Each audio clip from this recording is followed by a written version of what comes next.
Greetings all, Ferrari Man 601 here. Welcome back to iRacing and welcome back to this little mini-series of testing the iRacing AI. Today, obviously, we are at Road America, continuing from our runs at Lime Rock and Watkins Glen.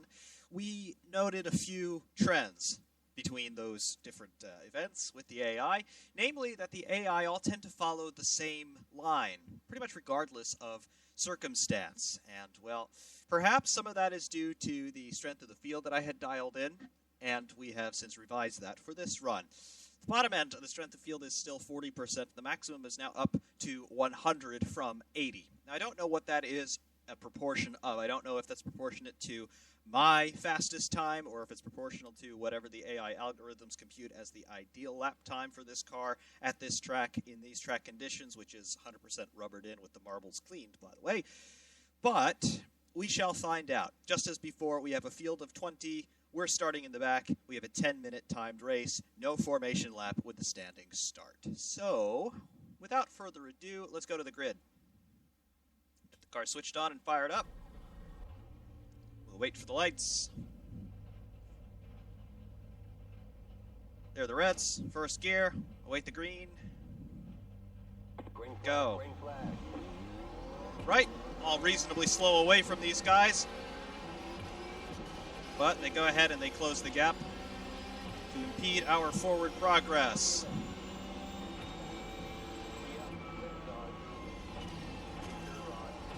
Right. Just as with the previous two races, we're able to make up some positions off the line. That's pretty good. Nobody really harrying me.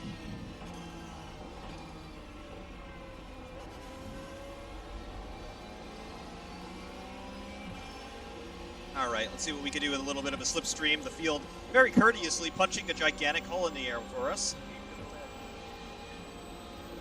All right, we're going to be offline braking here.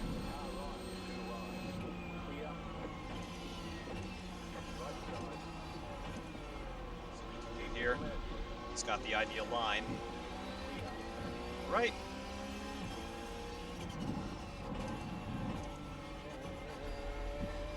Right, he's chopping across to the apex as he is entitled to do. That was his corner, undoubtedly. Look at him jumping on the brakes there on the exit of the corner, which tremendously hinders his momentum, thereby hindering my track position. However, we go real deep. Looks like we made that position stick. All right. For the carousel now, what do these guys do? We are a little bit of a ways back. Looks like they're drifting out a little bit wide, and they're tucking it in for that last apex before getting on the power for the exit. Okay. That seems reasonable to me. No way we're taking the kink flat in this car.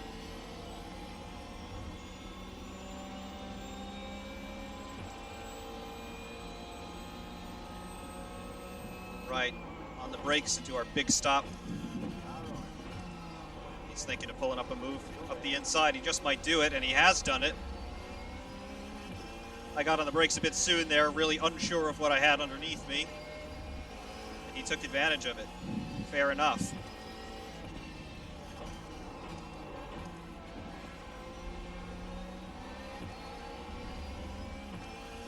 And he's gotten so much of a better exit out of the final corner that we're going to be trailing him all the way down the straight, losing time now because he'll have a stronger slipstream from the guys immediately ahead of him.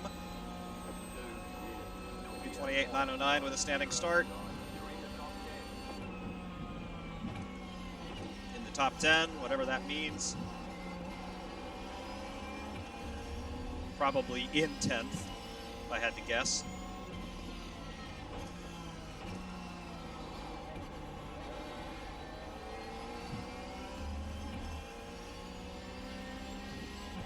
I think we're really going to be making up too much ground down the straight again because he'll have a slightly better slipstream than we do.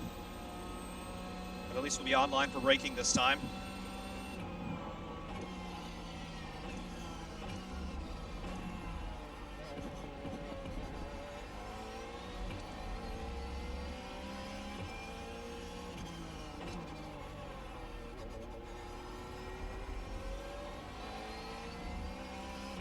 Let's see if they jump on the brakes on the exit here, like they did on the previous lap. They do. I don't know if you can see it there, but just a little flash from his brake lights as he was exiting the corner over the curb.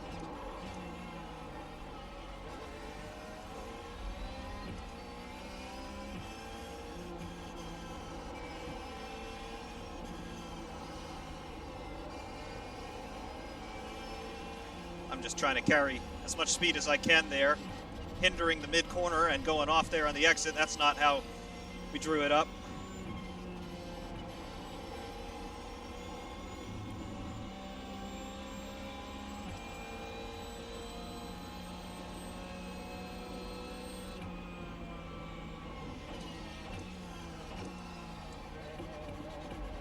I'm just getting on the brakes early there because I am not confident under braking in this car. It tends to lock up real easily, and by the time you realize you're in trouble, it's already too late.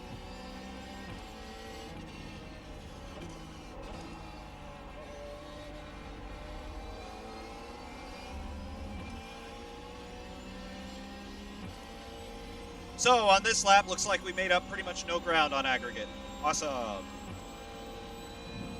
Lap time, 15.162, okay.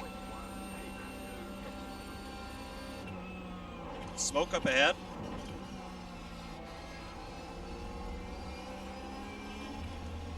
Guys going off a little bit with the left side wheels, should be no problem. Some action up there farther ahead. I do remember, particularly from Watkins Glen, we did not see a whole bunch of overtaking through the AI relative to each other. They didn't really change position aside from us having overtaken them, going from 20th to 2nd. 5 laps of fuel left, all right. I think we got 5 laps of racing left, not in 5 minutes or so, whatever remains of this race. Maybe 3 laps if we're lucky.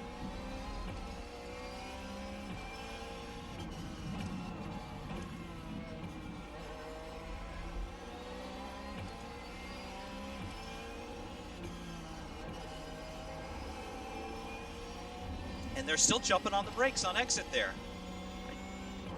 I don't know why the AI does that. It's got to have something to do with keeping the nose on the ground, but it kills their momentum. We made up tons of position on them.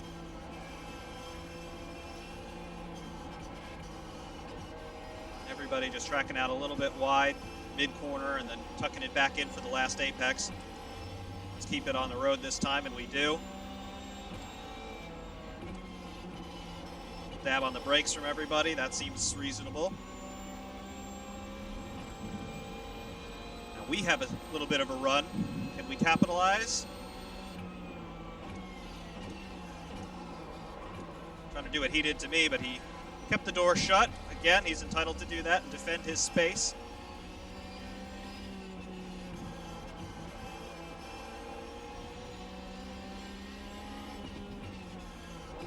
A bit untidy there for mid-corner for him.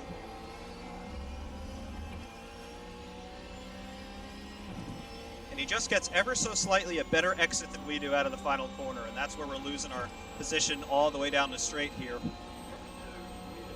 What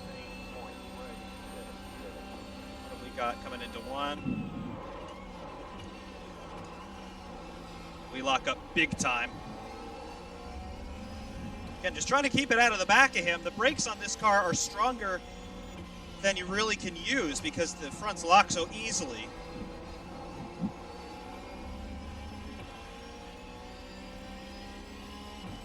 That's 2 laps now with us being stuck in whatever position we're in. I think we're in 10th. Again, I don't entirely know.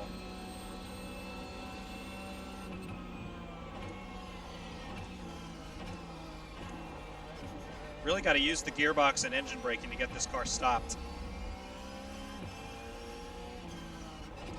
Front brakes just overwhelm the tires so quickly. We have pretty good traction on corner exit, though.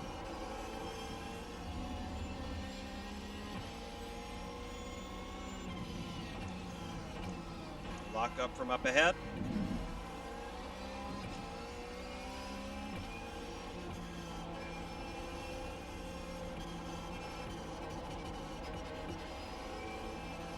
Just playing with the throttle there, trying to get the power down mid-corner to the exit. There we go.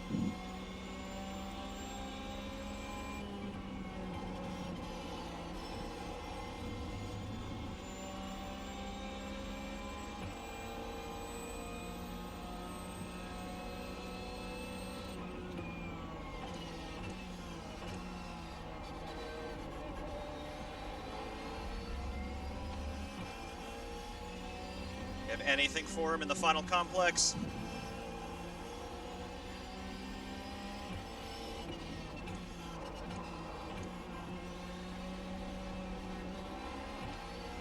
No matter what I do, they get a better exit out of there. There's the white flag. Final lap starting now.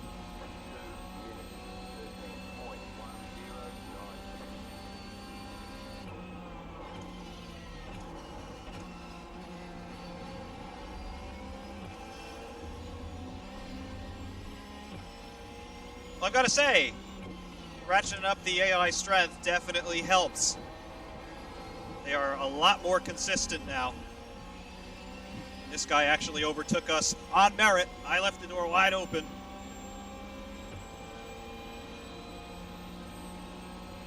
Got a little bit of a run here. Go offline and see if we can do anything. Not looking likely. This is his corner no matter what. Yep.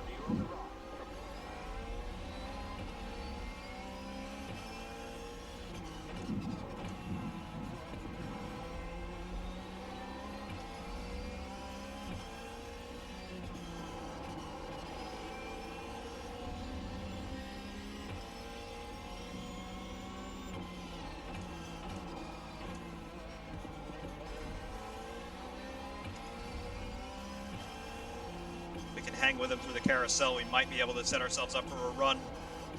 Coming down the back straight there.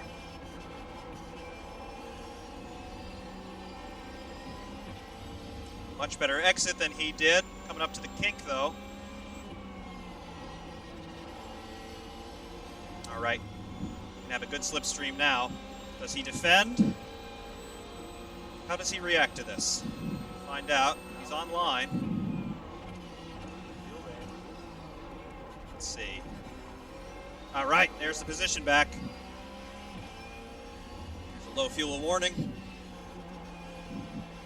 No matter though, we're home free on fuel.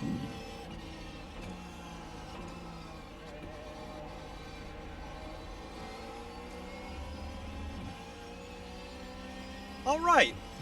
Well, not too bad. See if the engineer gives us our position when we cross the line, because there's the checkered flag. Race over.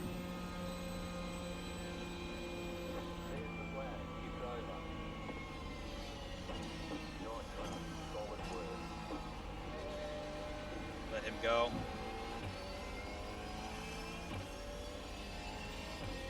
Still don't know where we finished. But up one spot from where we were for most of the race. That's good. And the last two laps really felt a lot better. I think the tires finally switched on, and the brakes also switched on. Got a better feel from them, and wasn't so susceptible to locking up. So for longer runs, I think the pace was going to come to us. Again, only doing this in 10 minutes, you barely get the car up to temperature properly. Of course, the session is going to time out before everybody makes it back around, I think. I don't know if it's a strict timeout or if the session ends when the leader makes it to pit lane at the end of the race. Because I've never been able to recover to the pits in an AI race, and I really wish that it would just continue. There we go.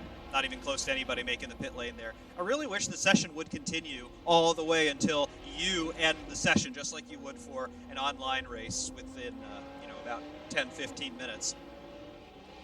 But, yeah, this was a whole lot better, I've got to say. This was very, very engaging. I did like that a lot. We'll see replay here of the start with any luck. Where did we finish, actually? We finished 9th. Okay, so I was correct in thinking we were running 10th most of the time. So we finished in P9, which, again, is pretty good. Let's take a look at the relative positions, though. How much shuffling happened around the field. The guys in front of us, yeah, okay, there was some shuffling. The guy who started in P1 finished in P1, but second place started 4th, third started 3rd, 4th started 9th. He moved a lot.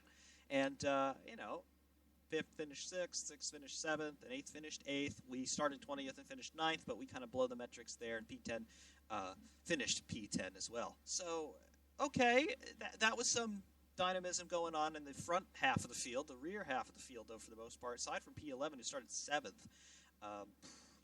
obviously these guys swap positions at some point, P4 to P9, but, that's not too bad. Again, the guys at the back of the field, most likely, those are the guys running toward the bottom of our range of 40%. So not really surprising that we were able to overhaul them. But the guys toward the top must have been running around 100%. So there you go. We're right at the tail end of the lead pack, as it were. So that's not too bad, I got to say. And definitely increasing the strength of the AI did a lot to make this race much more interesting, I think. So again, on longer runs, I think, particularly in this car, because the way the tires are and the way the brakes are, I think longer runs are going to be your friend in a car like this. Here's just a little replay of the start. Take a look at what was going on. We got a great launch, and I don't think we made contact with anybody. There's the start. Just threading it up the inside there. They closed the door in front of me. I moved to the right, just trying to make a hole where there is none, and continuing going up here. I think we get one more position here. Yep, nobody particularly harrying me, nobody trying to take me out, so that was quite welcome. And there we are, a whole fleet of Volkswagen Beetle lookalikes coming into turn 2. Cool. Very, very cool. Again, most of the time, I did observe these guys following more or less the same line. You can see the field fanning out a little bit here as they're coming down the infield straight, as it were. Picking up a little bit of grass there, and then braking offline, which is always tricky on the first lap, particularly in this car. But fair running from the AI. Nobody tried to take me out. Nobody was driving erratically. So all in all, I consider that to be a good performance by the AI, and definitely I think the next step is going to be trying some longer runs, again, within reason here, because I don't want to be boring everybody with just racing against the computer and spouting on about nonsense for an hour as I'm trying to pick this car around. But for the most part, I've got to say, pretty good. Pretty good performance all around from the iRacing AI. And again, I think this is a good benchmark, at very least for the road courses, because usually there is only one fast line around most road courses. So that's what the AI do. I would like to see them deviate a little bit from it in terms of defense, but so far, so good. I think it's good. Again, I'm very interested to see how they're going to be reacting on ovals, particularly with faster cars, particularly with cars that are much more sensitive to aerodynamics, not only in the draft, but in dirty air as well. I want to see what they do. And there it was. On the first lap, I left the door wide open. But again, that was a fair move. He didn't force the issue. I simply left the door there, and there it was. Try to fight back half-heartedly.